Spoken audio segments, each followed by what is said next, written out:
Hello everyone, welcome back to another SwansCast podcast. We are back after the international break and ready to speak about all the news that's happened in the last couple of weeks. So we've got 2 games to catch up on. We're not going to go into an abundance of detail about the actual matches, just talk about, I think, more the situation, perhaps a little bit about the performances and where we are at the moment with the rest of the season to come. But then there's bigger news of Alan Sheehan, who has been confirmed to be taking charge, as we kind of thought, as Ben predicted quite openly on the podcast, to be taking charge till the end of the season. Also, the big news of Andy Coleman, who has left the Swans, or at least his position at the Swans. I do believe he's still involved technically still involved with the ownership model, but I don't know. We'll talk about that in more detail when we get to it. And his replacement, even though it's a different name now, we think his replacement, but who even really knows anymore? I think that's pretty much it, to be honest. Some of the bits and bobs we might touch on. But yeah, so Lee and Ben are here with me again to join me to talk about everything. So welcome back, lads. How are we? Okay? Hello, how are we doing? I'm all right. I'm just kind of struggling with hay fever because it's that time of year. So my voice might seem a little bit off.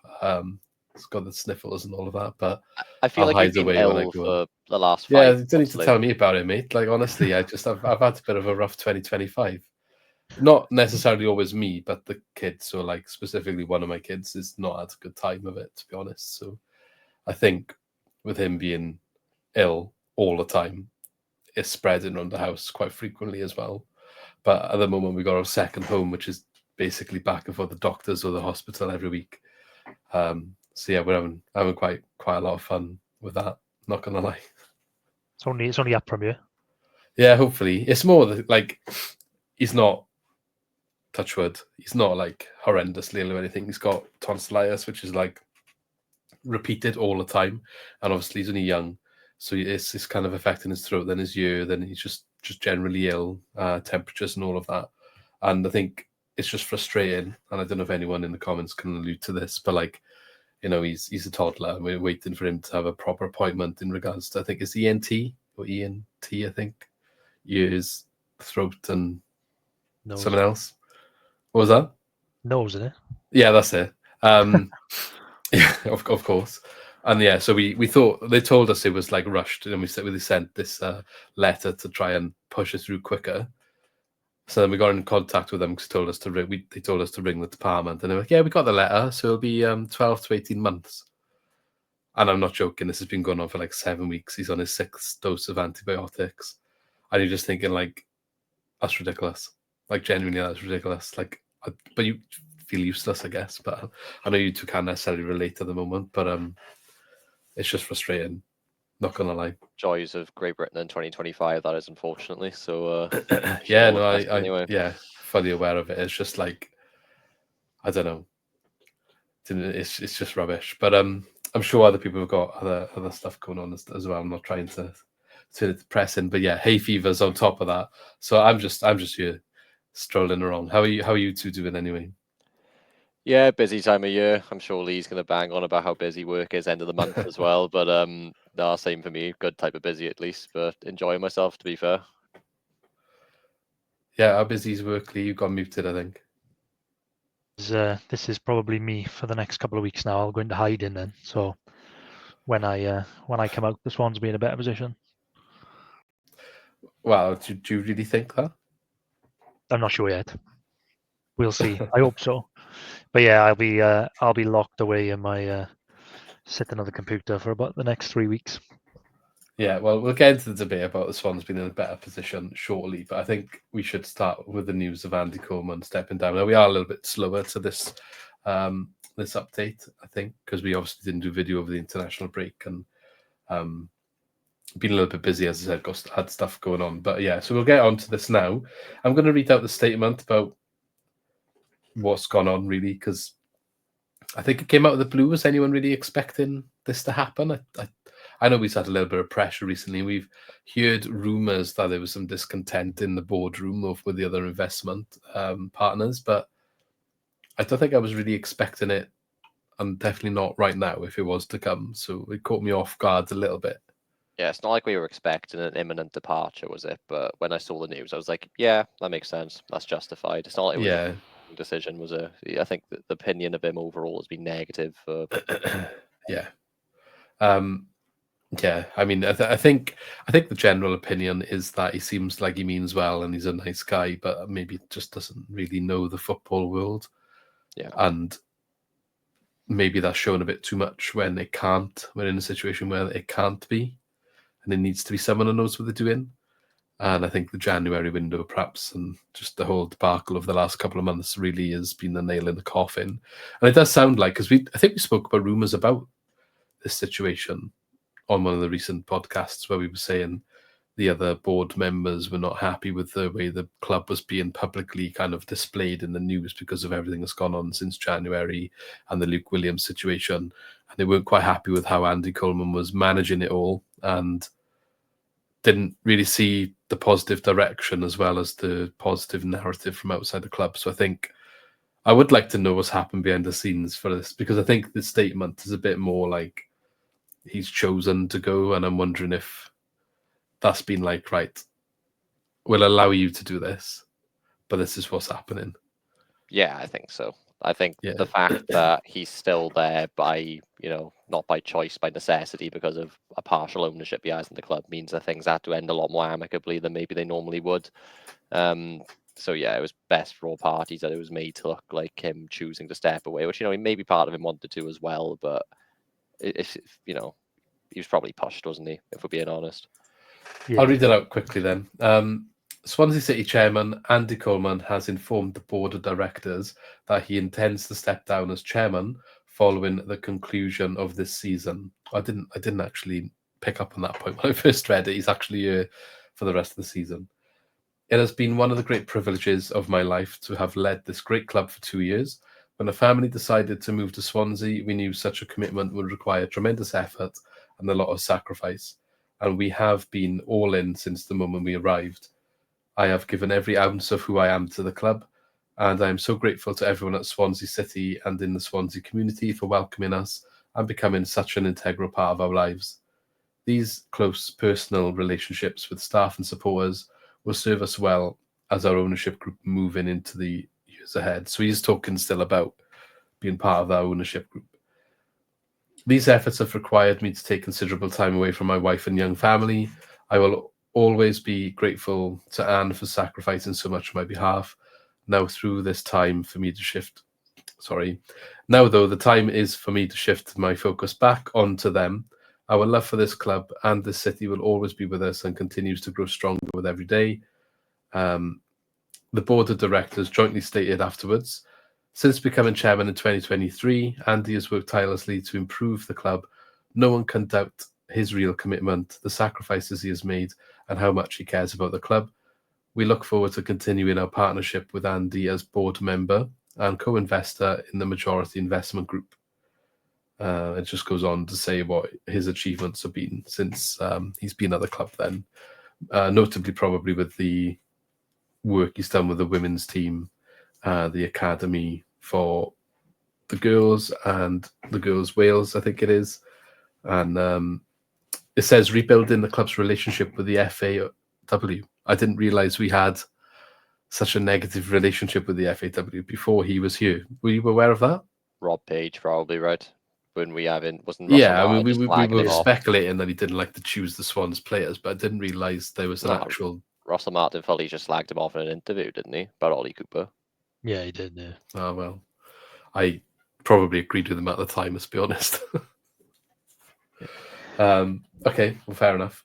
I know we kind of just said we thought maybe he was pushed and he's ended up going and making it sound like he wanted to go. I do find it quite... I think that is probably the case, because ultimately he did make a big point of them moving here, being all in, and he's kind of referred to it here. 2 years doesn't seem that long a time to make that sort of move across the pond and then leave of your own accord. No, and we can speculate and we'll never truly know the exact conversation that happened, but I feel like it doesn't take Sherlock Holmes to sort of see beneath what's happened, does it? I think we're all on the same page for once, Yeah. I did think it came out of the blue a little bit, though. I wasn't really expecting him to go anytime soon, but yeah, like Ben said, when it came up, you think, yeah, it just made sense. Do you reckon it was a little bit of the fact that, he was he was brought in by the old regime? It sounds like he was quite instrumental in the takeover and organising that. Do you think maybe it's a case of he served his purpose to these new owners and now he's no longer required? Do you think there's an element of that here? I think it's just stem the bleeding, don't you think? Because every decision he was making, like there was one with the Welsh Cup that I was, all for, and he did drive that. But then I think what we couldn't see and what was clearly happening behind the scenes is that it was never going to get off the ground. They probably put a lot of time and resources into that, and it didn't happen. Then obviously every transfer window hasn't exactly gone to plan either. You could still have this debate all the time you put into getting Waddell over the line, who will be a good signing when he comes in the summer probably, but then we had a rash deadline day where we were chasing our tail and made us look foolish. Just got called up and capped for Sweden. Yeah, 5 minutes off the bench or whatever it was against Northern Ireland, was it? When they beat them 5-1. So, he's in a good place. He should be a good sign, and I'm not disputing that. But as Lee will go on to, I'm sure he'll say, we're still in this relegation battle. I can't see a Swedish international sticking around very long in League One. So, it's one of those ones that remains to be seen how that plays out. It could end up, we could look foolish. He could come in a championship Swansea City in the summer, and he could be the best thing since sliced bread, and he could be, a top 6 player, and that's what I hope happens. But could we justify spending that much money on a player that we're not getting right now, when we ended up with really no suitable replacement for Grimes, for example? I guess when it was all, we've talked about this already, but when it was all kind of planned, that signing says to me, when they say like, we've got targets, we've been working in for ages about we're going to bring in January, that is probably a case of a period of time where he had the utmost confidence in the manager, Luke Williams, the stability, the long-term focus of the club and the project he was building, which all went out the window within the 2 weeks before he got signed.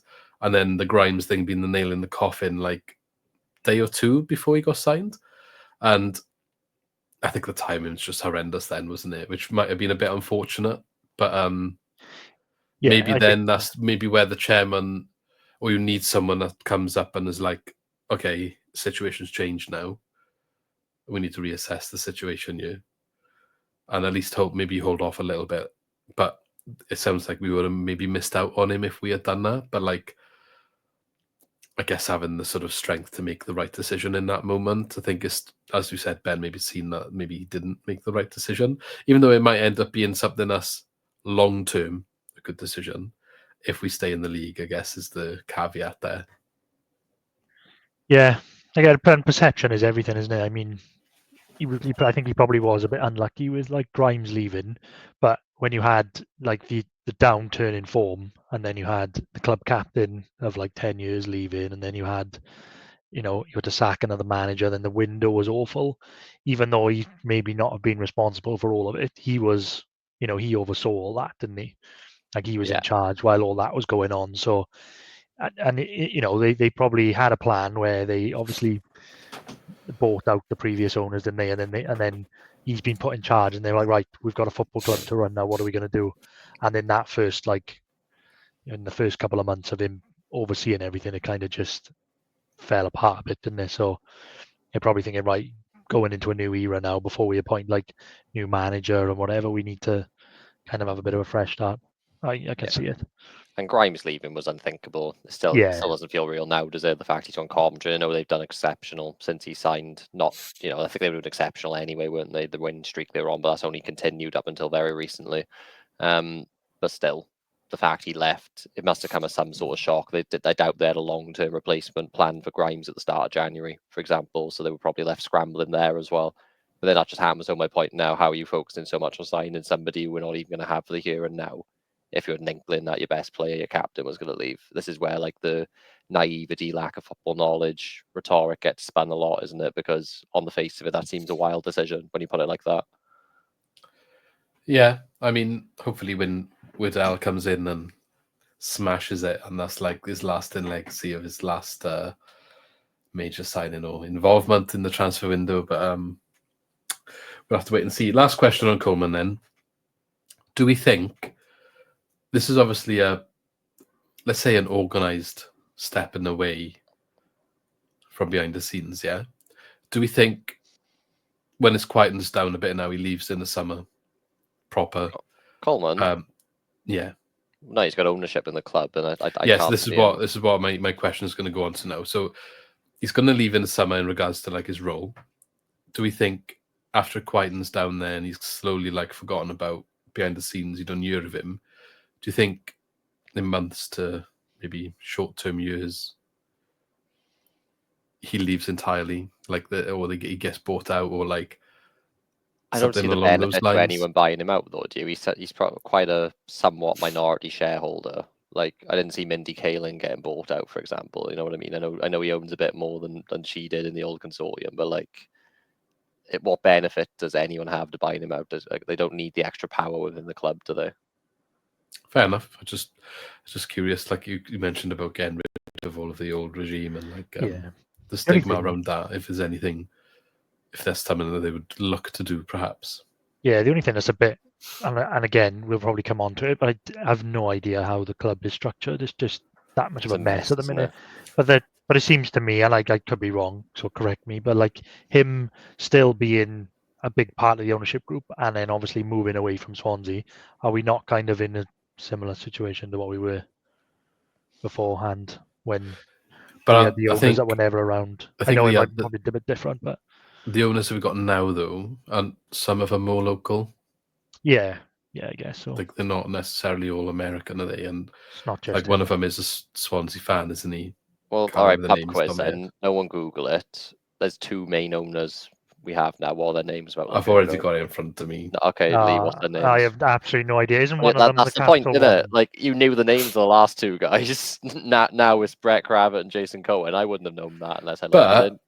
Going on to the next story, which is about the appointment of the CEO, which I'll go into in a second. Brett Kravitz and Jason Cohen are the two that are quoted in the like statement in regards to this bit of news.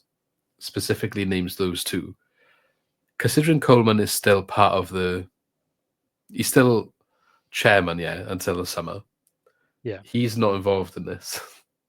And if he's still got the ownership stake, doesn't he still have part of that decision-making process? This is why I'm questioning, are they going to phase him out altogether in time? Because you'd imagine, I know he stepped away, but it's like a complete trying to like move on from him. That's what I gather from this bit of news. And I'll read this statement out in a second and we'll go into the detail around it. But those two seem to be the ones that are definitely pulling the strings then, because they've just appointed the CEO and they are the two talking about it. So Brett Kravitz and Jason Cohen. So I do agree with Lee, though. Like, I think, remember the conversation we had when the change in ownership happened? And I feel like all three of us sort of landed on the shared opinion of, okay, it's good that they're gone, the old ownership. But I'm sort of prepared for not much change, more of the same. And now in such a short space of time, the man on the ground, as we all called him, is gone or going. And we're now left with two people, again, who, if I walked past them in the street, I wouldn't know what they look like. It's the truth of it. I wouldn't know what they sound like if I heard them on the radio. You don't see them ever. You don't really hear from them ever unless it's just somebody else being sacked or hired, which seems to happen every 2 months. And it just seems like we're going to be a rudderless ship going into the summer again, doesn't it? So it's a never-ending cycle of mediocrity is the issue. Yeah. Brett Kravitz is an American businessman. So still got the American part there. I can't find much on Jason Cohen, though, because I've Googled his name and a lot of Jason Cohen's come up. I don't think he's Jason Cohen, the author of A Smart Bear. And there's an actor as well. One of them is owns Capital One, do they? Or he's a small stake. Those is that Jason Cohen? Is that him? And Nigel Morris is the other, isn't he? Yeah, that was the Capital One guy. Oh, he's the Capital. He's the Welsh one, isn't he? Yeah.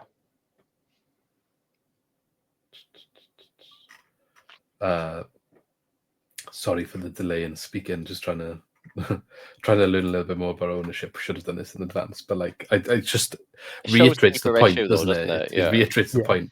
Like we don't know that much. We read about what is put out there, but like it's not the same as when we had Hugh Jenkins, is it? Like you could really speak about him in a good way for most of the time, and now it just feels like they're literally like puppet masters, and they with the club on the strings, and you just haven't got a clue who's actually the other end of the strings, really. Well, it can never be a good thing. Just it's a revolving door of hierarchy, people, isn't it? Like we'll go on to it a bit now. Somebody else has been hired as or promoted from within as CEO. Somebody else has been sacked as, I kid you not, this was a real title, chief of staff and head of strategy. Tell me what that man was doing for 18 months. What was it? What was his role? Yeah, Head of what strategy? You've got somebody in place who deals with commercial, I'm sure. You've got somebody in place who deals with football, recruitment, yeah, it's ridiculous. academy, chief of staff and head of strategy. Like too many managers, isn't there? Not enough like staff. But it's ridiculous because even now, like we're looking at it and we follow the club closely, and we can't kind of decipher like who is in charge of the club. It's just ridiculous. Well, you said like Hugh Jenkins, when stuff went wrong, he took the slack for it, wasn't it? Like if we didn't sign players or whatever, I know like Coleman and Co have had like slack, but it was just clear that it was Hugh Jenkins' decision. He was the man at the top. He was running the club. Now it's just like you said, you've got all these heads of different departments and made up roles, and it's just nobody knows what's going on at the top, and that probably just like filters through the whole culture of the club, doesn't it? Even down to the players. Yeah, I'm trying to find the other person. There's another one, isn't there? What ownership? The fact that you've been Googling for 2 minutes and haven't found them just sort of I found point. No, it's those three. It was those three and Andy Coleman, but I don't know. I seem to remember thinking that one of them was from Swansea. Tyler Morse, isn't it? But he's kind of a smaller minority shareholder. I wonder if in time the AU Vodka boys will put a stake in. I mean, they're minted. I don't know if they're not that minted. Is that a sensible investment for them? All of their money's they're more likely to sponsor the stadium and paint it gold. Oh Christ, can you imagine? I think we would have had. They probably would do that. Let's be honest. I think we probably would have had AU Vodka as a sponsor on the kit if it wasn't like alcohol. I think we probably would have had that by now. I think the issue with that they do the charity games, don't they? It's a private company, obviously. I don't think it's publicly traded to my knowledge. Like, and also all of their like net worth is tied up actually just in the company. I'd imagine, unless they're just paying themselves ridiculous dividends. Like surely, I think that would. They're rich on paper. You know what I'm. You know what I'm saying? They're not like cash rich. Surely that was just a bit of a fantasy one. Like. No, because some people will build up an empire business and they'll sell it, and then they're cash rich. Yeah. But that was just a bit of a fantasy one, isn't it? Because it's Swansea based and it's done really well. Yeah.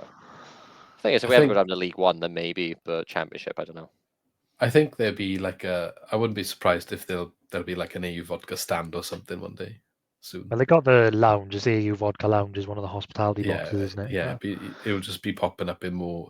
I'm surprised, and we talk about how to improve the hospitality in the stadium and stuff, right? Why is it not like an AU Vodka van outside? They sell it in the stadium, don't they?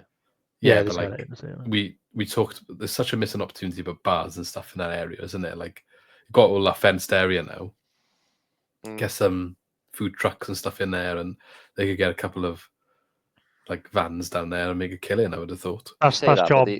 The AU Vodka box right now, I didn't know it was a hospitality box. It's empty 75% of the time. You know, like you know the gold box in the stadium in the corner. Like I assumed that was just their private box. They can go in and watch the game. I didn't know that was for hospitality. If it's for hospitality, no one uses it. No one's paying for it. I don't know. No one's paying for a normal ticket. Yeah, that's true. That's job one for the new owner, chairman, CEO, chief of people, whatever they want to do. That's the job for Mr. Should I talk about him? Should I talk about go him on. quickly? Whatever his title is. So Tom Gorringe, is that his name? Gorringe? It's got to be, yeah. Yeah, we'll go with that. Sounds about right. If it's wrong, you said it. We didn't. I always say them wrong. Promoted to CEO. You know what? For those watching, maybe you can follow along with me because I don't know how good my reading is at the moment. Okay, Swansea City is delighted to announce the promotion of Tom Gorringe, the Chief Executive Officer at the club. Question: did you two know he was at the club before this? No. No. Tom brings with him over 50. Oh, actually, was he? No, he must be because he got promoted. He must have been within the club. Tom brings with him over 15 years of experience in professional football, the majority of which has been in the Premier League and Championship. He joined the club as Chief Operating Officer at the start of the year. Oh, there we are. Well, so like this year. Yeah, so literally like 3 months ago. He's been here about 8 weeks. And I'd like to know, first of all, because there is an answer to this, I'm sure. What is the difference between COO and CEO? One's chief now operating Coleman's officer. gone. They need someone to fill the gap, I guess. And in his new role, will be responsible for overseeing the day-to-day running of the football club. Surely that sentence, that means he is replacing Coleman, who was chairman, and now he's CEO, but it's going to be the same job. Or at least... You tell me. I mean, Chris Perlman was COO when he was here. I think. Do they just choose what they want as their title? Is that how it works? I don't know, because Chris Perlman, he was very much like the whole commercial side of it, the stadium. It sounds like this guy is more in line with that. Football, well, feels like anyway. I don't know. CEO, I thought was you managing everything, aren't you? So I feel like it's a cross between what you're describing that Perlman did and what Coleman did, and he wants him to do all of it. Okay, well, we're screwed then, right? Tom has a reputation for demonstrating strong financial management at his previous clubs, improving infrastructure, increasing revenues, driving the matchday experience, whilst also ensuring operational efficiency. So it's kind of already hit on some of the points you've mentioned, Lee, in regards to like creating more revenue and getting more ticket sales. That's kind of there already in the first, this is what we want him to do sentence. And I just spoke about improving match day as well, and that's something that's highlighted. Not that they haven't spoke about it for the last 3 years under Coleman, but clearly they still want more there, which probably is correct, just whether they actually get it done or not. Throughout his career, Tom has worked across all 4 top-flight divisions, contributing to 3 promotions. Notably, he was part of the leadership team at Brighton when they got promoted to the Premier League in 2017, and he served as CEO at Bristol Rovers during their promotion in 2022. Now, I did see someone on social media saying that he appointed Joey Barton as manager, so that means he's not good at making decisions. Great. Read into that whatever you want to guess. Brett Cravett and Jason Cohern of the majority ownership group commented on the appointment. We met Tom in the winter of 2024, and we were immediately impressed speaking with him. We had a thought-provoking and lively dialogue about Swansea City and the long-term direction we want to go in as a club. Over the course of multiple conversations and in-person meetings, it became clear that our visions aligned and that Tom's experience as a seasoned operator at past football clubs would be of significant value to us moving forward. Do you think that's a dig? Yeah, seasoned operator. I feel like they are rubbing it in a bit, aren't they? Yeah. Like it's just playing on the fact that he's been involved in football quite heavily there, haven't they? Okay, carrying on. We have been impressed with Tom's work since joining the club as COO, and the positive impact has already been made inside the building. I couldn't tell you what that is. Tom is tasked with restructuring the club to ensure we are operating efficiently and to optimal standards, and we are confident he will do just that. So they're having a restructure then internally. We're always having a restructure, though. That's what I thought. That's literally what I thought.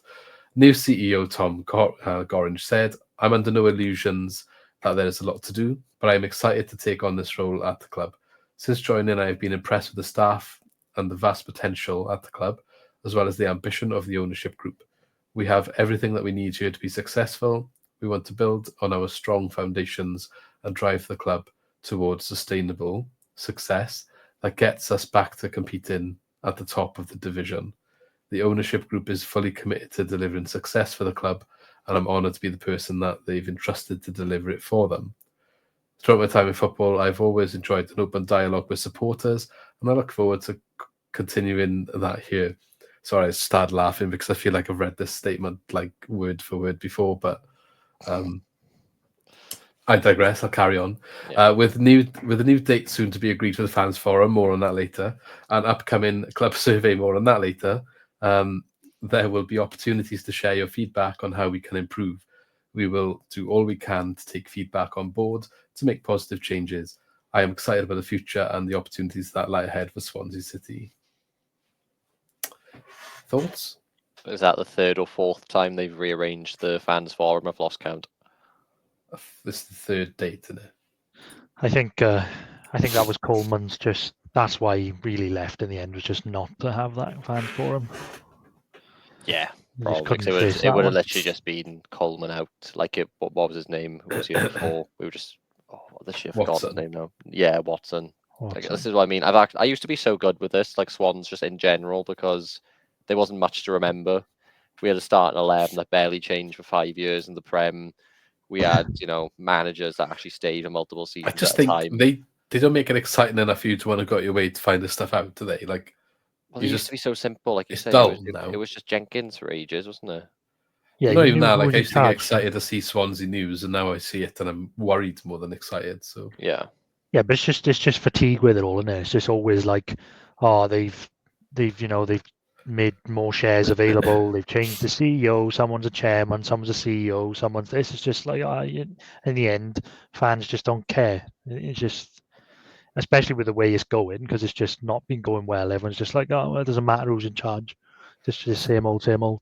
So do you think this is the man to change the fortunes around? Are you convinced with what he's had to say and what's been said about him and his past performances? No, because I think the environment he's in is probably quite a toxic one. It has to be, otherwise, everybody would stay a bit longer. Chances are we'll come back to this pod in 2 years and think, Christ, why were we even talking about him? Because he'll be here like 9 months, and then it'll be somebody else who's in the job instead of him. It's just the way it goes. Yeah. There's something behind the scenes that just makes people not want to stay for long, or they're just not good at their job and we get rid of them. He did mention in his statement about fans forum and a survey, and to be fair, both have been announced since. So the new date for the fans forum has been confirmed as Thursday, April 3rd. You can register or ask a question by going to the website. So they're streamlining questions. Yeah, it's no coincidence, though, is it, that as we'll get on to now, we finally got some sort of clarity, even if it's only short-term clarity over the manager situation. We're no longer on the verge of the relegation zone, even if we are still somewhat in it. And performances aren't as bad as they were 6 weeks ago, so now they're happy to face the music with a fans forum, Yeah. Like, I do agree, though, that it was the right decision to put it on after they sorted the manager out, whether that was Sheehan or someone else. Yeah, but why say it in the first place then? But also, maybe, obviously, Coleman was the one putting it out there, but like, I don't know, or we don't know what went on behind the scenes regarding the conversations around him. He's left now, yeah? So maybe part of the reason that the other ones got cancelled was because that was happening. Yeah, I think what I mean, though. This who's going to face? But if Coleman, say, like, he does that fans forum and leaves a week later, that would have been worse, no? Yeah, but also it's an organisation that's meant to be the heartbeat of a community. They're putting out a statement saying, "Come here on this date," and that affects hundreds of people's lives who are like, I'm not saying it's been handled the best it. way, not at all. Yeah, but I think the right decision, but maybe the wrong implementation of it. But I think also it probably shows the naivety of Coleman, because I think he kind of thought, all right, here we go. I'm going to promise a fans forum because that's what the fans want. Yeah. So he kind of said that, thinking that he was going to be in a position where everything had gone so well in January that he could do the fans forum, and then the fact that it nosedived like it did showed that he had no clue what was coming, and then it was like all of a sudden, no, I can't do this fans forum now. But he'd obviously promised it, so it just showed that he had no clue what was going to happen. Really, well, it got announced after deadline day, didn't it? I don't really think it got cancelled because he didn't want to do it. I just think he couldn't have done it. It would have been horrendous. It would have been absolutely horrendous. Yeah, no, it would have been. You had to cancel it. It got announced after deadline day, though, right? So, like, he was ready to face the music, and then he probably got quite a tap on the shoulder. Oh, you're going, mate, so don't go out there and embarrass yourself. Oh, I thought they announced it like before. like the end of the window. It got announced. So they promised it on the takeover. Yeah, but nothing had been said about it. And they said in January that it would happen after the window's closed. Then they promised it after the window closed. And then they sacked Luke Williams and cancelled it. Ah, yeah, that's right. Yeah. And then they cancelled the rearranged one because they still hadn't sorted the manager out. And the rearrangement was a day before we had a game, which was so that's probably the issue. They should have just said like it's cancelled until further notice. Do you know how ridiculous all that sounds? Though this isn't like 6 of your mates from school saying, "Oh, let's go down the pub," and then 4 people dropping out on the day saying, "Oh, it's fine, we'll do it next week." This isn't meant to be an organised event that hundreds of people attend. It's embarrassing. I completely agree with you. That is all ridiculous. What I'm saying is, I think it was the right decision to now have it after it's calmed down. But they should never have committed to it in the first place. No, I agree with it happening now. Now we know Sheehan stay in. I know at the time we wouldn't have known about the Coleman situation, but now we know that. I'd imagine this Gorringe is going to be the guy leading it, I would have thought. Yeah. With Sheehan. Yeah, I know. I just mean it goes back to what we were saying before. How many people are there in managerial, senior, hierarchy positions, whatever you want to call them, and they can't even get that right? Like, exactly. It's so convoluted. There's way too many people involved. Yeah, and that's how stuff like that just goes wrong. Like take away literally half of the management team, and things probably go smoother because there's less opinions that are blocking things and messing things up. I wonder if like Coleman's there, like, yeah, we're going to do this thing, and then the others are like, no, mate, we're not going to do this thing because you go in, mate, you go in. And there's a little bit of a conflict there, which maybe we weren't aware of at the time, and it's come across really bad, and it's like exactly as you've described. But I do wonder maybe if that's part of it. But yeah, the dates, it's just been a bit of a mess the way it's handled. But it's just another like mess, isn't it? Just they can't even organise the fans for them. If it did go ahead, like when it should have gone ahead, at least we're in a situation now that whatever would have been discussed is now not completely pointless, because had Coleman had taken part, it would have been ultimately a waste of time. Yeah, I think they had to move in hindsight. Because I think people were so like angry and stuff as well with the mess and like what you saw on social media and stuff. And it would have been completely directed at him, and then a week later he's gone. So like that would have been a complete waste of time, which we would we wouldn't have known that then.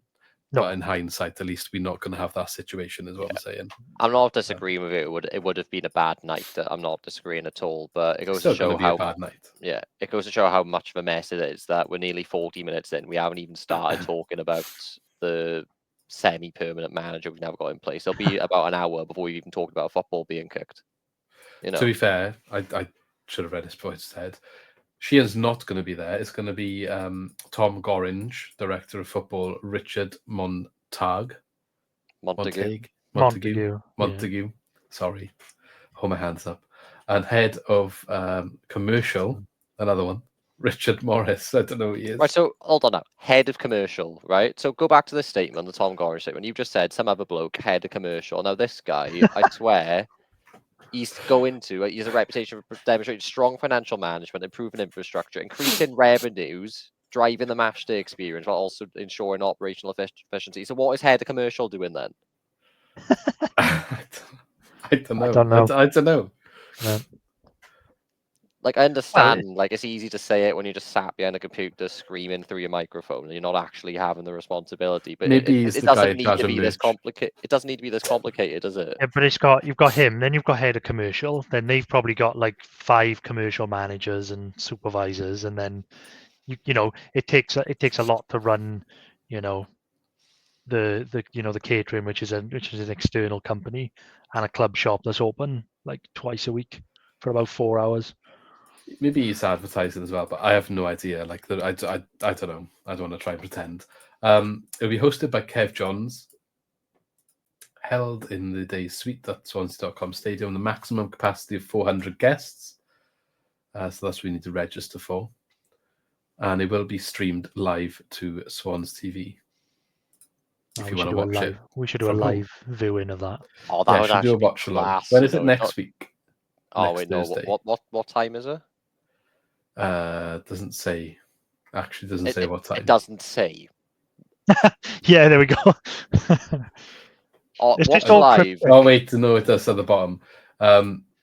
Well, it says arrive by 5:30 is what it says. Oh, well, I'll see. And you can enjoy complimentary tea and coffee.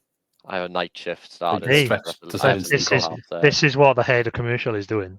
There will be security checks upon arrival.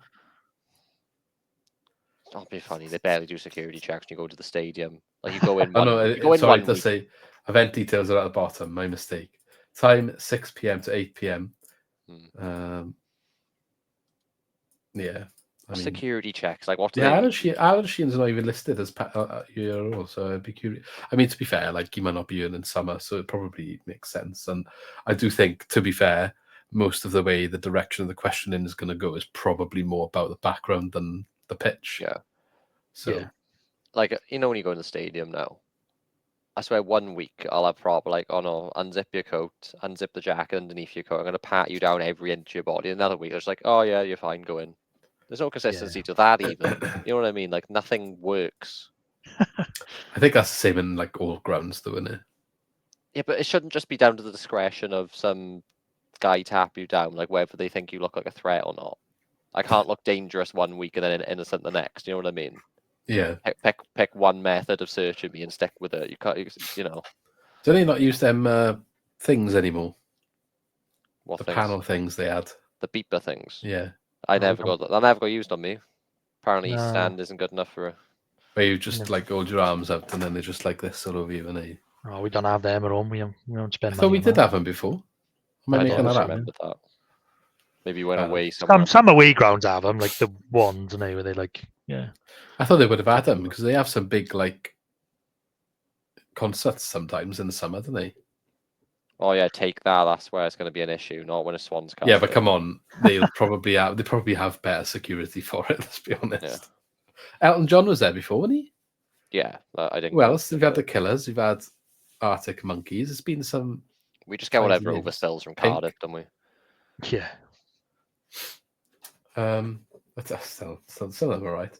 The other thing then, the Swans survey, which is live now. Apparently, if you do take part, there'll be a random winner to receive a away shirt signed by Franco. So somebody taking part will win that. Is that what his Instagram post was about? Maybe. When did this go live? Oh, yeah. Yeah, it probably is, isn't it? So this was posted 6 hours ago, and he posted last night, didn't he? Because he put an Instagram post up, and it was like a pen with a signature or whatever. He all thought, oh, he's signing a new deal. And I was just like, he's got 3 and a bit years in his deal. That makes no sense. What a horrendous thing to put up then. No, that is cryptic as he's hell. Just trolled the entire fan base. He's probably signed with someone else.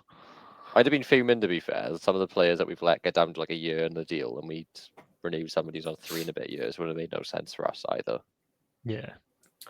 They talk about it, the survey, saying, this initiative is part of our ongoing commitment to rebuild a strong relationship with our supporters and ensure fans' voices are heard as we strive to improve on and off the pitch. The club's leadership is seeking to learn from a difficult season, with the primary goal of the survey being to gain an understanding of how our supporters currently feel and to collect constructive feedback that will help us grow and improve as a club. And we did see that one of the questions literally asks, what does the Swansea way mean to you? So maybe it'll be a good survey. We'll see if anything actually comes from it. I've given up hope with it, to be honest with you. I just think we need stability, and stability doesn't come from wholesale changes at the top. Like when Andy Coleman came in, I was a bit like, give this guy a chance. He clearly seems passionate. Hopefully he just delegates responsibility and hires people just to make the key decisions for him, but we can finally have that, that voice that connects with the fans, a face that we can actually recognize and communicate with and whatever. And just it wasn't even like mainstream communication all the time. Like you get all the statements from Trevor Birch, they'd be good, informative, honest statements. It's just we've never had that sense, have we? Like all the criticism Hugh Jenkins got, at least he cared, and at least he showed he cared. Seemed to actually be involved in a lot, but then you've got like you said, I'm just putting this together now as we're talking about it. Like we've got Gorin just come in. And then you said about head of commercial. Then we've got Montague, who's head of football or whatever. It's just. But he's just director of football, isn't he? That's a normal role, to be fair. Yeah, no, I know, but like, how many people can you have in charge of different things of a football club? It's just who's signing the players right now? Yeah, because well, that's Montague, innit? So should be, I guess. Have you heard anything from him? Do you know what our strategy is? Are we looking overseas? Are we looking domestic? What's our financial? The only thing he said. You The only thing he said. A lot from your director of football. I don't know. Like every club's got a director of football, and I don't think that role is the issue. I think all the other ones that are like the big suit roles that. No, but then, if they hire a director of football to run football operations, and then they've brought in a CEO or promoted someone to CEO because they've got football experience that Coleman didn't have. So why do I don't know. I don't know what our recruitment process is. Like every time you hear anything about our recruitment process, they just chuck out the word data and think that's like acceptable. Like it's such a cheap, lazy cop out now. Every club says it and claims they're doing it, but only a few clubs are still doing it well. Clearly, because only a few clubs are consistently have good recruitment. I don't know what his strategy is since he came in. He did do an interview when he first came in. I can't recall much of it now. He just talked about like he was involved in the new manager search, didn't he? So that's gone well. Well, they're probably maybe still looking for the summer, aren't they? Yeah, well, I'd hope so. But yeah, do you know what I mean? Because like they brought a director of football in when Coleman was there to obviously help with the footballing side of things, and then they got rid of Coleman to bring in a CEO who has football experience.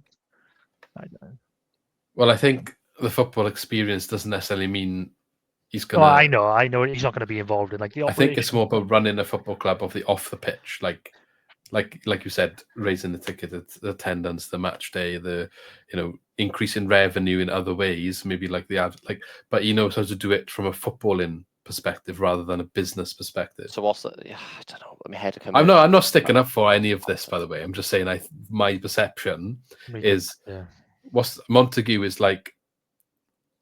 Let's just change the name. He's the head scout. There probably is a head scout though. There's a head scout as well, isn't it? Yeah, but like the one on top of him. Like if you're playing Football Manager, you do have a head scout, and then you have director of football. He's the one that I guess when they've done all the scouting work, he'll decide which players they will go for, and he'll be the one that will negotiate the contracts and stuff. Essentially, that's generally normally how that role works. But we will have a head of recruitment as well, and a head scout and. No, I don't think. I think he is head of recruitment. I think that is that role. They just call it director of football these days. Yeah, but then we'll log back on for the next pod and we've hired a new head. If there's a head of recruitment, I will eat my words. Right? There is a head of recruitment, isn't it? No, it's him. There used to be Watson, didn't it? No, but because Watson stepped down from head of recruitment before he left. Before he left the club, he'd stepped down from head of, and there was another head of recruitment. Didn't have anyone. That's why there was carnage all Christmas because we were saying why is it taking so long to replace that role, and Montague is the guy that's replaced that role. Oh, I don't know. We could go on all night, couldn't we, about like who's actually in the club. This just highlights. It does. But that is he is the guy. Is there someone else? Martin Hodge, head of. Yeah, I knew there was a head of recruitment. Yeah, I knew there was October a head of 2023 to present. Is he not gone though? I thought he went. Well, he hasn't updated his LinkedIn. If that is the case. Yeah, I knew there was a head of recruitment in after Watson, and they didn't like get rid of him when Montague came in. Let's see if Martin Hodge Swans is he still here? I thought you went, but no wonder we can't sign a player on deadline day because it's got to go through 400 departments before someone says, "Yeah." I don't know. Then I don't know. Maybe he must be the one that gives the names to the director of football. No, I think he has just. Hold on, I've got an article. It's not even from the Swans. It's from some random website. Still here, so I don't know. Come on. Yeah. I know Wikipedia's not always the best source of information, but where would you find? Apparently, he's about to leave. Some random article from Football Addict said Swansea head of recruitment Martin Hodge is currently working his notice at the Swans, although this move isn't as a result of the poor January transfer window. He made his intentions clear just before that. So that's another one. Apparently his contract's expiring in June. Yeah, it's another one though, where he's like, okay, I have no interest in staying. According to it's a transfer. I don't know, someone on transfer web, some sort of football website. He's basically chief scout, which is head of recruitment, which whatever you want to call it. So I did say there'd be a clear, chief scout under the director of football. To be fair, I did say that. To make clear, so we still have a head of recruitment and a director of football. Yeah. Right now. Oh, it is on. Were you looking at Football Addict then when you saw? Yeah, that? I think they just piggybacked off Swans Independent. Yeah, to be fair, Swans Independent. They've got better. They've been quite good recently. Whatever. I mean, maybe Montague's bringing in his own team. Who knows? I don't want to. Like Ben said, you could literally anybody could be walking past you in the street and they probably work for the club in some capacity. I agree with everything what you're both saying. I have more issue with all of the boardroom roles. These head of recruitment, director of football, chief scout, all of that. I think that's a general footballing problem now. I think every club is got that sort of structure. Whether it's a good thing or bad thing is another conversation. It probably is a bit too many cooks in the kitchen sort of thing. Probably. I mean, I don't run a football club, I don't know. But I think where Swansea has a specific issue is the suit level of roles that we have. You know what I mean? Like when you get to the boardroom and then you start dishing out those names. I don't have as much of an issue with the football ones. But I think because it's such a big problem, has been going on for such a long time, it probably is hard to distinguish any of their roles and any of their responsibilities. And I think that's what we're struggling with now, probably. Yeah. We'll see. And because it's like a merry-go-round of who's in each seat as well. Like, what you get 2 years if you're lucky. Yeah. Do we want to talk about Sheihan then? Because I feel like we could just go on a merry-go-round talking about how much we dislike the structure of the club for another hour, to be honest. Yeah. So Sheehan has obviously been made head coach until the end of the season. As I said earlier, Ben did predict this would happen. So well done, Ben. That. I mean, anyone put a bet on it or what? No, I didn't, and I think the odds at the time were like 10-1. I'm not a betting man, hence I didn't. But to be fair, seeing as it was that clear as day, that's probably what was going to happen. And if I hope a few people listened. Yeah, the bookies have stopped taking bets for the last 3 weeks, 4 weeks. Yeah. It was obvious though, like I didn't think we'd improve as quickly as we did. Like I remember saying when I was doing that prediction, whatever you want to call it, like we'll pick up a few results, then you'll get higher until the end of the season. I also said I don't think we'll get one against Blackburn, and we battered them, didn't we?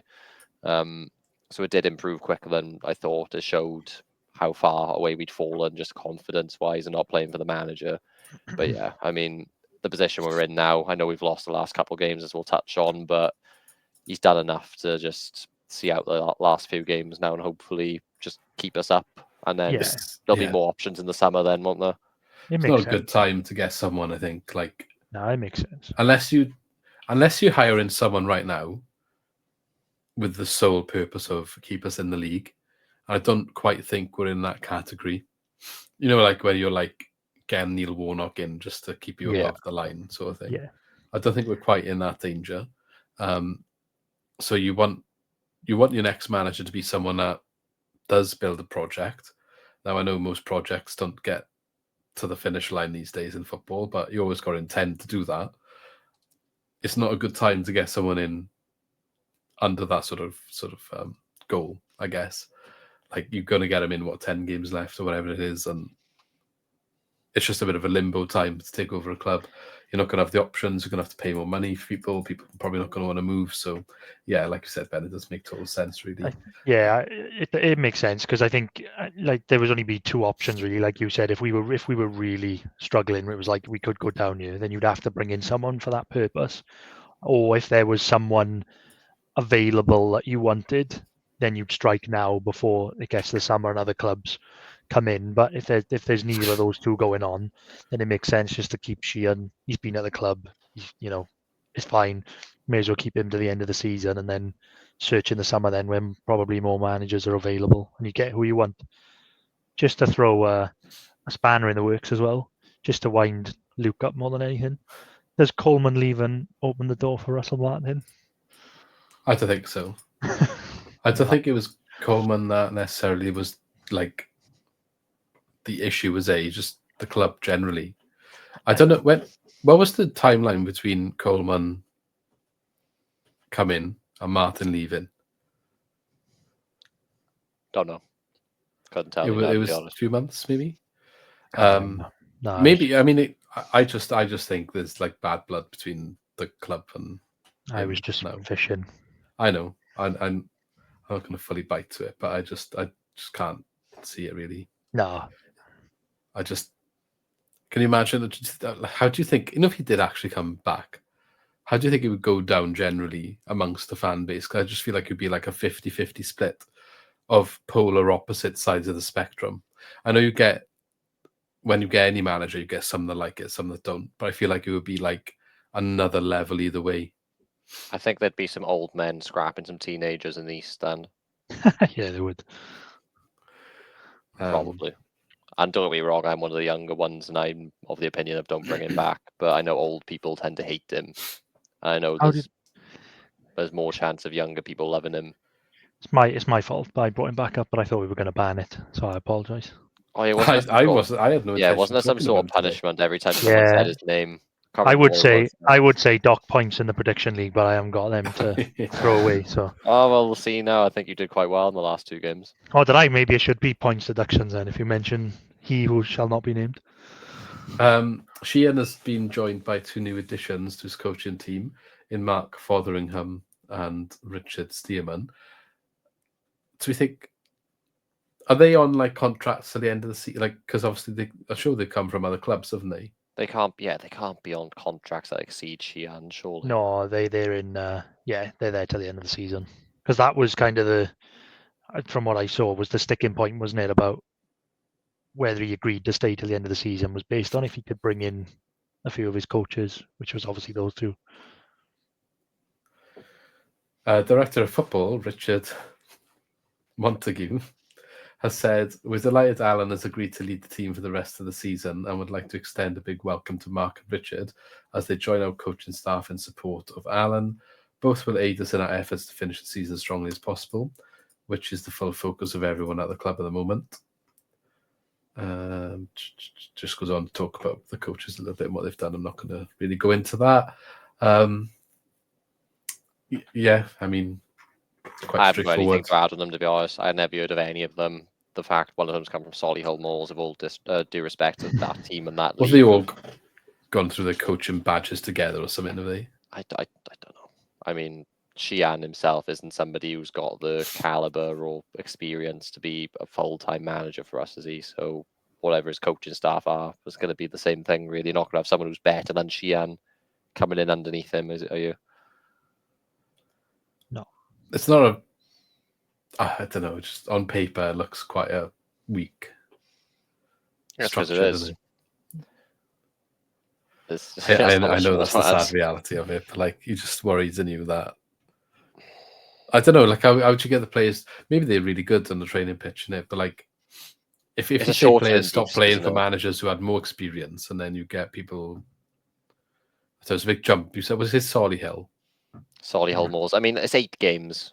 I think 8 games, and 5 of them actually, are against like beatable opponents: Derby, Plymouth, Hull, and Oxford, all at home. QPR away, and QPR are slumping at the minute. So yeah, Leeds and Sunderland are tough games. Millwall's not a walk in the park either. Don't get me wrong, but there's enough there. Even if it was bloody Leon Britton managing, to stay up, in my opinion, I'm not really worried. I think we'll be back after Leeds next week, and we would have lost. Obviously, Leeds away, you're not going to expect to get anything from there. The pod after, we'll be back after Derby and Plymouth in back-to-back home games Saturday, Wednesday. And if we haven't got 4 points from that, then I'll be worried. But I just think we will, to be honest. I don't see how we would don't. Well, let's go on to that now then. So the last 2 results we haven't spoken about were Watford, where we lost 1-0, which I thought actually we played really quite well away in that game. Probably a little bit unlucky. We basically gave them a goal. I haven't refreshed myself in the last few weeks, but I'm right in saying one Franco had a pass back, was it? Franco did his best impression of Joe Allen, or the other way around. And yeah, we probably should have at least scored a goal, but we didn't. So it was a good performance away from home. And then we had the Burnley game, which was a bit of a dud by all accounts. So both defeats. 1-0 against Watford, 2-0 against Burnley, 2-0 against Burnley, wasn't it? Yeah, 2-0 against Burnley. Probably could have been more. Lee Are you concerned that we've only scored 1 goal in the last 4 games combined now? I mean, we've had periods earlier in the season where it was just as bad, haven't we? Yeah. Yeah. I went to Watford as well. It was actually a decent away day. I think I'd be more concerned if I didn't watch the Watford game, but we probably should have scored at least a goal, maybe 2 in that game, and we didn't. But I don't know. Did we have any chances? I feel like that's the game for Potnick had a few, didn't he? Well, yeah, we had more chances than they had, and they won 1-0. I don't think we had many clear-cut chances, or did we? If I can remember.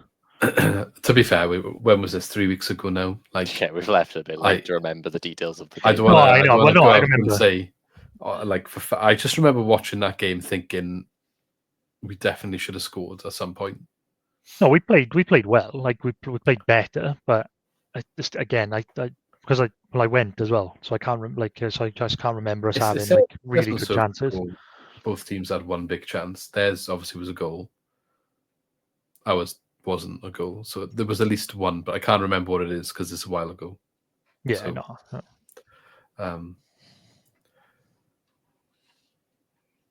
But yeah, so I maybe we wouldn't have scored multiple goals, but I think we were good enough to at least get something out of that game.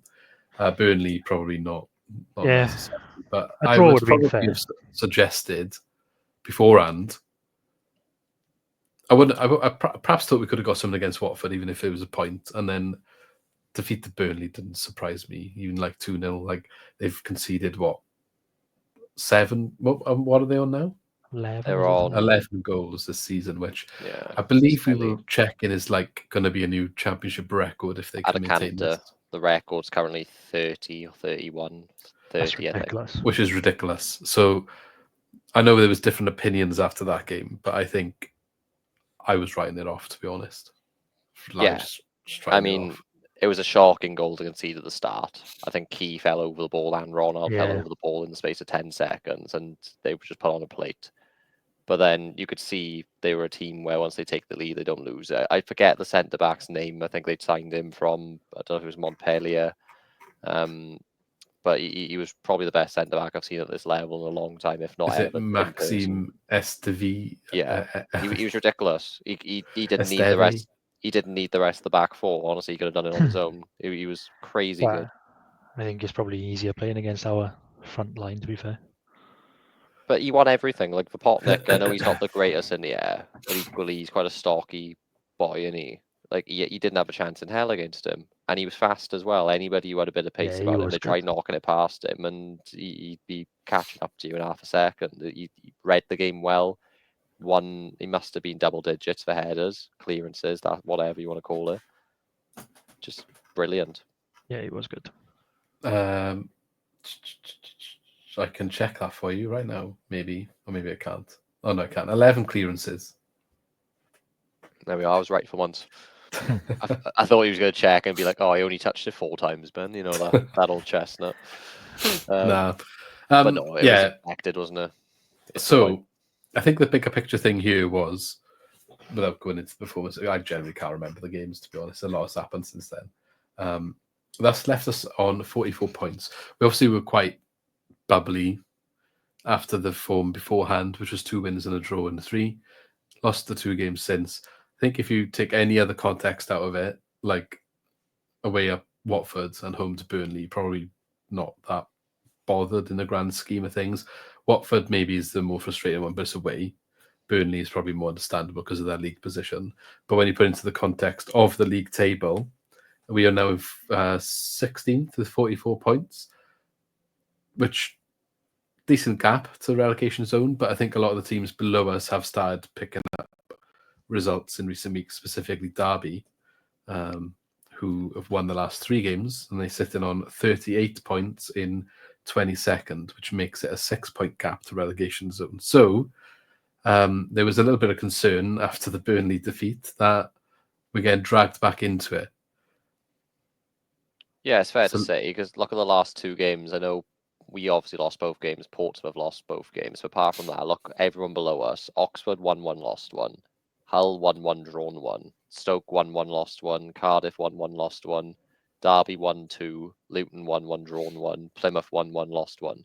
So everybody below us, apart from Portsmouth, has caught us by at least 3 points. Because this is the time now where those teams in like the bottom, bottom 6, bottom 7, start winning games because they need to, and the mid-table teams start, not playing well because they're on the beach. So it's this is where it gets dangerous because those teams will pick up points. I do agree they have all caught us in the last 2 games. I don't necessarily think a 2-game sample is a good sample. And I also think when you look at the 2 games everyone played, maybe there's more being told in that story. If you look at the 5-game sample, it's a lot more. We're not top, but we're not bottom by any stretch of the means of that selection of teams. So when you look at the 5-game sample and you look at the games that you expect to pick points up and the games that you don't expect to pick points up, we're pretty much in line with where you would expect us to be, like to a T, really. So, and if anything, Blackburn, at the time we played them, weren't on this bad form where they've now not won in 5. And we won 3-0, didn't we? So there's a bit of a shock. Now, I'm not, at the end of the day, you want to pick up points against any team in the league. I get that completely. But I think, and we'll go into the next thing, which is our upcoming fixtures. There's probably more to be said about some of the games we've still got left to play for our fate than maybe the 2 that we've just lost.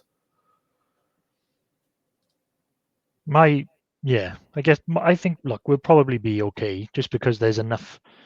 I know it's 6 points, which sounds quite bad, but there is a bit of traffic there as well. There's a good 4 or 5 teams as well between, so they'd all have to pick up points for us to get sucked in. But it was after the Burnley game, I kind of had a bit of a shock really when I thought the Blackburn game was brilliant. Obviously, when Sheehan came in, I think that was a bit of a confidence boost in terms of the old regime had gone where it was really bad, and then it was a new regime and it was kind of a new manager boost, if you like, and we played really well against a tidy Blackburn side at the time.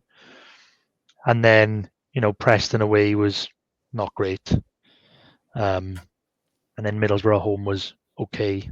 Middlesbrough being poor as well at the time, and then it's kind of faded off a bit. So my worry was that the Sheehan kind of bounce Williams sack in had faded a little bit.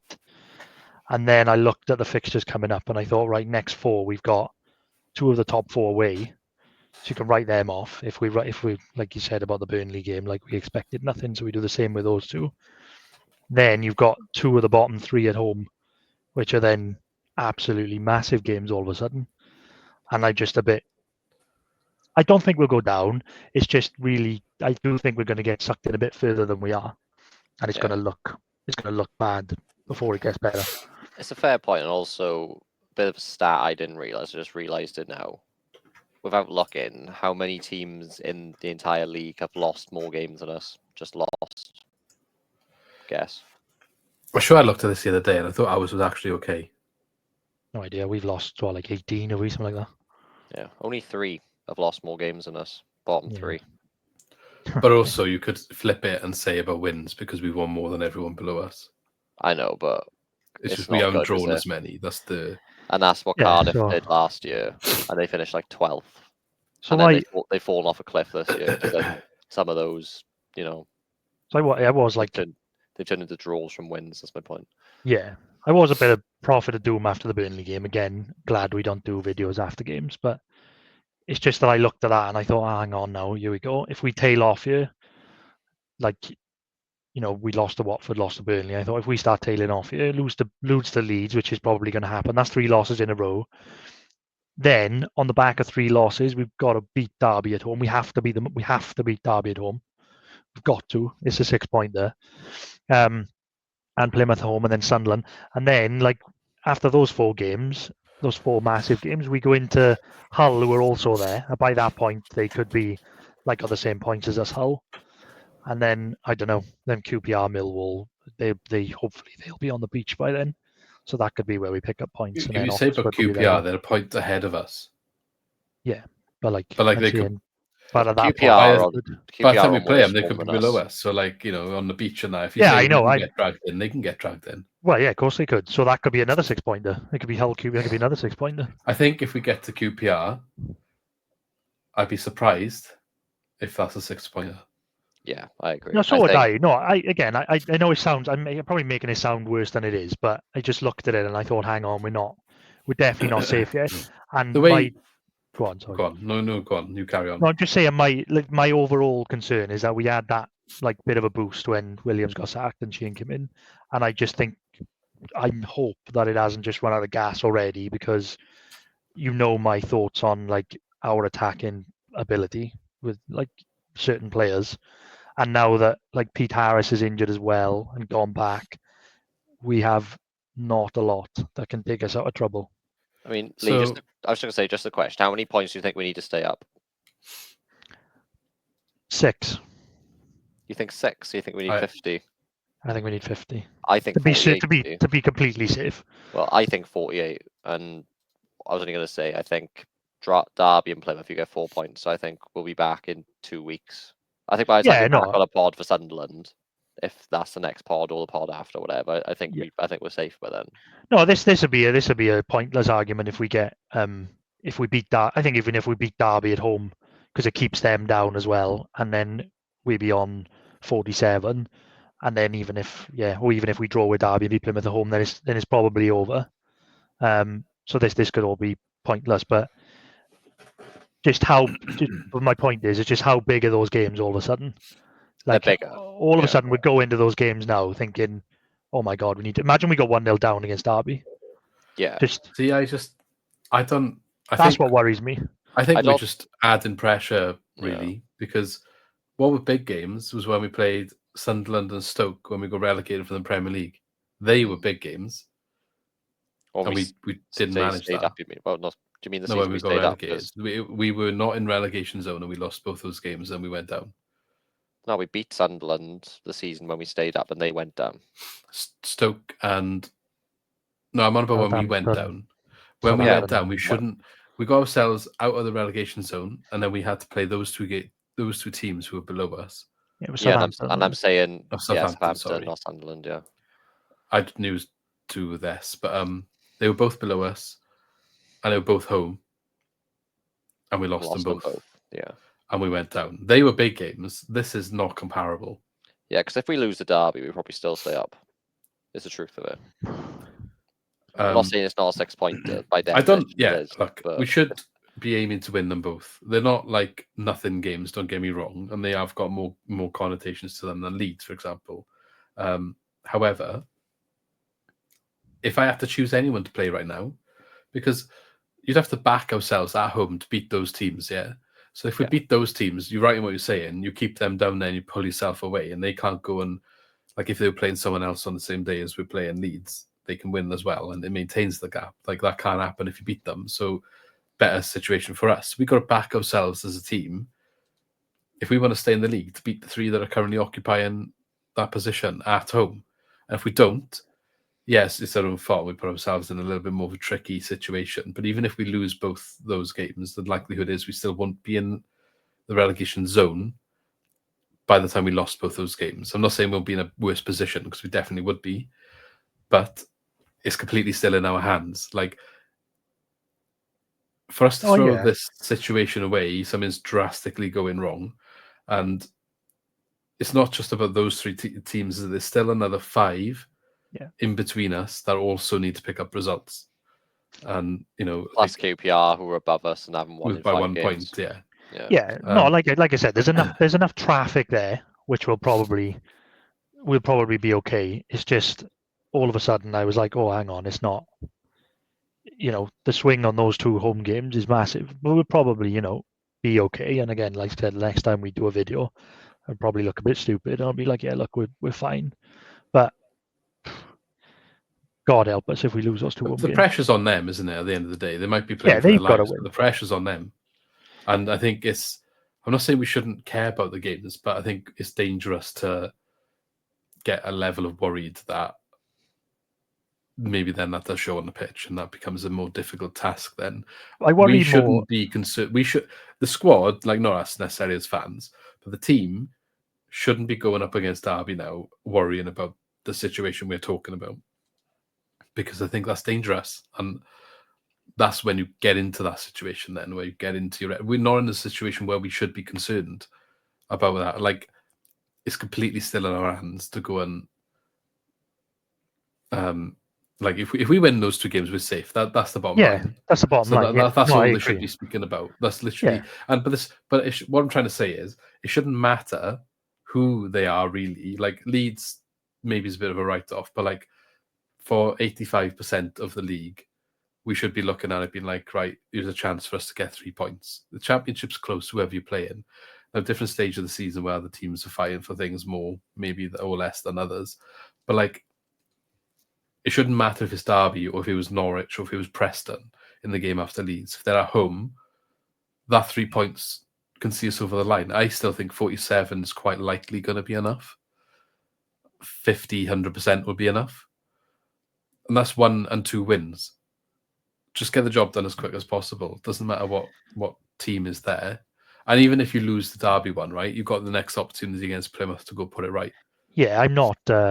I'm more like concerned about the Derby game than the Plymouth game, because I think Plymouth are probably gone, aren't they? And Derby, and maybe Derby are fighting because they've got some good results. Yeah, but they also can't use Jerry Yates, and he's quite instrumental to the way they play. What I'm saying is, like, again, like I said, we'll probably be fine. We'll probably be fine, but I'm not. I can't relax yet, because not saying relax necessarily, but until you're mathematically safe for any team in the league, then you're not mathematically safe for you. So like we've I got would rather enough. be We've in got enough in the 16th bank. than I would rather be in 21st. You know, so of course we're in a much better position than a lot of other teams, obviously. So I'd rather we've probably got enough in the bank, but I'm just looking, if we lose against Leeds, which we all say that we will, and they probably beat us like 3-0, then that's 3 games in a row lost with, not scoring a goal and conceding 6. And the context, and then you win the Derby, which could be in form. Yeah, the context, you played 2 of the top 3, and then the other game against Watford, we probably should have drawn or won. So I know, but like, you can always paint it to look worse than it is, can't you? If you're just looking at the W's and the L's, then it looks quite bad. But I think what we should look at it like is we picked the points up when we should have picked the points up. So now we've put ourselves in a position where we've got a cushion against the teams that we're probably not going to get points. So then when we get over that, it's on us again to turn up and get the points again. Like, I think, and that's the reality all through the season. And if you're a mid-table team, like, that's what it goes like, isn't it? You get a few where you get results, you get a few we don't get results. And I think we just over worrying a little bit because of maybe what's happened in January and early Feb, and just where we kind of are now. I just want to revisit your point on Sheehan. You might be right. I don't necessarily think he's the right man after the summer, personally, from what I've seen. No, but I think he's doing exactly the same job as what he did last time. I don't think we looked very good attacking when he was in charge last time. We didn't look as pleasing on the eye, which I'm not necessarily kicking off about that. I'm just stating that's the case. I think quite clearly the possession stat has dropped in line with what I'm saying there, like in terms of the way we're playing, which, again, not an issue. I just want him to get the results. He's obviously doing it a little bit different, and he is going a bit more direct sometimes. But that's the way that he's doing it. So I personally think it's not a surprise to see our goals scored come down. And if that maintains the case by the end of the season, obviously that's something for whoever is in charge next year to look at. But I think what he's probably trying to do is shore us up at the back and try and make us hard to beat and pick up the 1-0s where he can. I think that's what he did last time as well. It doesn't always work. If you remember when he took over last time, you'd probably say it's the same sort of trend. We got dropped, I think it was by Southampton, like 5-0 during his tenure last time. So if you look at the way that we perform against the top teams under him, we're doing it again. So I wouldn't be surprised if we go and get dropped the Leeds, to be honest. But I don't necessarily think that means that we can't come and get a result then afterwards. Because I think after that happened, we got a result against West Brom away. Was it away? Or was it home? I think, under Sheehan. And that was a big performance and a big result. And that was a 1-0 ground that out sort of thing. And it just seems very similar. The themes seem similar. It's not something I would want long term. but it probably works for the situation that we're in now. And I think against teams like Plymouth and Derby, you would imagine it should be enough, touch wood. But I wouldn't necessarily expect the goals to start flying in. So whether we want to ask questions of the players, but I think, there will be change when they weather this. Probably, I'm excited for that guy, the Swedish fella, to come in and see if that helps. It's probably a conversation for another day as well, but I think I have such a zero confidence in our attack at the minute. No, I don't think Cullen's the right person for 10 either, to be honest. I think not so much Cullen as the issue, but yeah. No, maybe he's not the issue, but I don't think we don't have a creative player in number 10. I don't think he's creative. I think he's not the answer. I think if Waddell comes in, that's probably the answer that we need. But like our attack's just horrendous at the minute, so I don't, and especially now that Pete Harris has gone back, I think he was our most creative player. But now that I liked Pete Harris, but to say he's our most creative player just screams what the issues are. Well, no, exactly. That's what I mean. Now that he's gone, like, thank God we have enough points in the bank, because I don't really have faith in our attack to get us out of a hole if we were in one. If we were in a bigger hole now, say we were, and thank God we're not, say we were 6 points worse off now or 5 points worse off, we wouldn't have the attack to get us out of trouble. Yeah, well, 4 of the teams below us have scored less goals. 2 of them have scored 2 more goals than us. We're quite in line with where we are on the table, I guess. Yeah. You ready for score predictions? As we're talking about Leeds. Right, so where were we? Watford away. Who's who now? Right, Lee went 2-1 to Swans. Luke went 1-0 to Swans. I went 1-1. Again, I'm going to sound like Luke. 1-1, completely viable scoreline, but it didn't happen, unfortunately. It was 1-0 to Watford. We all came up blank there. And then Luke got a bit screwed on the Burnley one, because Lee went first, guessed 2-0. I went first and guessed 1-0. Luke, knowing we weren't going to score, really, either had to go 3-0 to Burnley or 0-0. He went 0-0. But it was 2-0 to Burnley, which means Lee gets the correct scoreline. It's a rarity these days. Wow. Comebacks on. I know, I think it's the first correct scoreline any of us have had. He's fighting for his life in his relegation 6-pointers. I know, first correct scoreline. This is what happens at this time of the season. Sheffield United home. Yeah, is that the first time first time Leeds had a correct score since all the way back in the derby, the first derby on game week 3. Told you, this is the time of the season where the relegation teams start picking up points. Still a couple. You still got to get 2 to take the lead, mate. So it's a lot closer, though, isn't it? 39 to Luke, 38 to me, 32 to League. So I had the correct result for Burnley. Well, you're getting a little bit worried that you're not quite safe yet, and you need to pick up a couple more points. No, I feel content with my 39 points. I think overall 39, 38, 32 is a poor showing from all of us across 38 games. I can't lie. We've been so inconsistent this season. It's ridiculous. I mean, myself, we're only 5 barely points. picking up a point a game. He's less than that. We're all in the relegation zone if we're basing this off. No. I'm out of the relegation zone. You're in the relegation zone. Mate, you picked up. You haven't got more than what? 39 points. I'm on, yeah. 1.03 points a game. That's a regular league season. Am I on 39 points? Yeah. This is Cardiff are on 39 points in 21st. Okay, and Derby are on 38 points in the relegation. So you 2 are in relegation, and normally I'm not, that has in the relegation zone. I think what we're seeing is what happens now at this time of the year, where Leeds start dropping points because they start bottling it, and then the bottom 3 teams start picking up points. Right. You reckon we're going to get something against Leeds? No, you said before the podcast. Absolutely not. So what not against us. We're the exception to that rule. 4-0 Leeds. Do you know, genuinely, I thing is, I was going to go 4-0. That's not even a joke. Hand on heart, I was going to go 4-0. I'll have to go 3-0 then, because I don't think it'll be 4-1. I don't think it'll be 5-0. So 3-0. Haven't it beat us like 4-0 recently? Leeds. What was the reverse? 4-3, wasn't it? It was that crazy game. Oh yeah. We all. Oh no, I was about to say we all went 0-0. I think that's just a week we forgot to do it. Yeah, 4-3. We were competitive against all the other top sides, though. Like Burnley away, we played all right. Yeah. Sheffield United home and away, we played all right. It was just the Burnley game we were. Yeah, that's before anything went downhill. Mm-hmm. Yeah, No, but I mean, like the Burnley game under Sheehan was just didn't play very well. But was it because they scored an early goal? Because like we were just never going to ever score after that.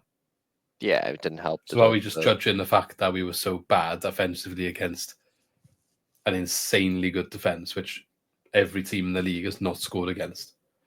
Yeah. I mean, Burnley away, I thought we had half chances to score, that we looked like we could have threatened them. Yeah, there was one cleared off the line, centimetres before it went in. Yeah, and it just goes to show it was. And then it went down the other end and got a penalty. There was a good point of the season under Luke Williams. It was around that Leeds defeat and that Burnley defeat. We were competing with good teams. Now we just want a shell of that, and we. Yeah. Anyway, Luke, where are you going? I'm analysing. Say Swans win. No, absolutely not. I'm going to go. I don't know. It's hard, isn't it? It is hard, to be fair. I'm just going to go 2-0 Leeds because 2-0. Yeah. At least, one of us might get the right score, but I'll hopefully tick over. I think one of those scores is coming in. 2 or 3 Swans or 4. will score a goal now, watch. It'll be they do concede goals. 3-1, 2-1, they're not, 4. They're not like, I mean, say not many. I didn't realize it was as low as 25. No, they conceded 2 against QPR. I said this is the time where Leeds would start to like drop points when they and start like bottling it as it gets to the business end. But it is mental to me that this is on paper the best championship side there's ever been. And keep in mind, they're only level on points with Sheffield United first and second. Sheffield United started the season with a point deduction. What makes them the best championship side ever? What stats is that? I couldn't tell you, mate. I'm not that much of a stats nerd. Because I don't get it. I just listen to people who are, and everything says. Well, if you just look at their 11 on paper, it's just ridiculous, isn't it? Yeah, but so was like Leicester last year and Southampton last year, but they both went up. Yeah, but wasn't the points going to be higher last year than now? Oh yeah, I don't think they're catching the points. I don't know. Like they are a machine. I don't understand how they're not on more points. They should be by all accounts, but they're not. It's just one of those things. They've only lost 4 games all year. They've drawn 11. That's their issue. I'm just going to throw out another bit of a red herring as well. We were talking about relegation candidates when we say like Swans, Cardiff, Derby. The one that we didn't speak about was Stoke, right? I think they are in trouble. Now is their time finally. Yeah, I looked at their last 3 games, right? I was looking at the fixtures earlier of all the relegation. Their last 3 games are Leeds away, Sheffield United home, and Derby away. This is what I mean when I say to you about panicking about these 2 games we've got coming up, because I think it's like, go win them and we're done. We're out of it. Go on the beach then. Whereas Stoke cannot relax until the last game of the season. And they got Derby. That could be the mother of all 6-pointers. Last game of the season, Derby Stoke. But I think they deserve to go though, because they came down. They've been threatening for ages. Yeah, they came down the same time as us, and they've been run even worse than we are. Like, should be like Stoke, Cardiff, and Luton or something now. Yeah, I'm not. Again, I don't want it to come across like I'm being all doom and gloom, like we are going down. It just was like, let's just put a pin in us being completely safe yet. Yeah. Yeah, if we lose both them games, I think that conversation is relevant then. Yeah. I think the point I was getting at is like the results we've had in the last 5, I would have said we would have them results. And it's hard for me to then get ultra negative when it's what I was expecting, regardless of what's happened below us, because that's out of our control. I never thought we were going to pick up points against Burnley, and as much as I thought we could have against Watford, the performance was in line with what I was expecting, even though the result wasn't. So, like, I wasn't worried after Burnley because I never thought we were going to win that game. No. So even though teams below us picked up points, like, doesn't change the fact that I never thought we were going to win that game. So why would I get frustrated about the fact the gap's closed? I was already expecting the gap to close. Do you know what I mean? Lee's just trying to give us some drama. He doesn't want these to be dead rubber podcasts, so people stop listening, To be fair, it was like having the Lee under, I think, maybe Steve Cooper Lee back when we used to lose games then. And we'll just come back to me on the next podcast. I'll see if I feel any. Well, the next one probably bad. Conveniently be month end or something. Or the next one won't change my mind because it's after the Leeds game, so nothing's going to change after that. Yeah, but we win 1-0 now, and it's like again, no, I think, but just keep an eye on Stoke looking at the fixtures. I said about the last three, but then before that they've got like Luton, a home and Cardiff away. So it's like they've got 6 pointers. And if they lose both of those with them last three as well, that is yeah, I wouldn't want to be who's their manager now? Who's Stoke? They've changed during the season, haven't they? Isn't there Robbins? Oh, it is, yeah. Well, I think Plymouth are gone, mind. Like, they're 6 points Plymouth adrift, but they got minus 37 goal difference. They've conceded 77 goals this season, so that's effectively a 7-point points difference. You know, they're gone now. We got it. We should beat Plymouth at home, which they're gone. They had their little resurgence for their little FA Cup run, didn't they? And then it lasted like 3 weeks. And yeah, they're gone. Anyway, let's call it there. Thanks both for coming as always. We shall see you soon in the next one. Hopefully, we'll have some. Well, I don't know when it will be, to be honest. It might just be after Leeds, in which case I'm not expecting to win, but hopefully we'll have stuff to talk about. Otherwise, it might be a bit longer. What's the one after that, Ben? It's the Saturday after that. Derby, then, isn't it? Derby, and then Plymouth on Wednesday. We'll see. I'm not making any promises, but yeah, we'll be back soon. Let us know about everything we spoke about. Your thoughts on it. Your thoughts on the changes at the top of the club, the changes at the managerial level, or as it changes, but confirmation of where we are until the end of the season. And do you think that's correct going forward, or correct decision for now? What are your thoughts? Let us know, and we shall see you in the next one. So have a good one. Catch you in a bit. See you later.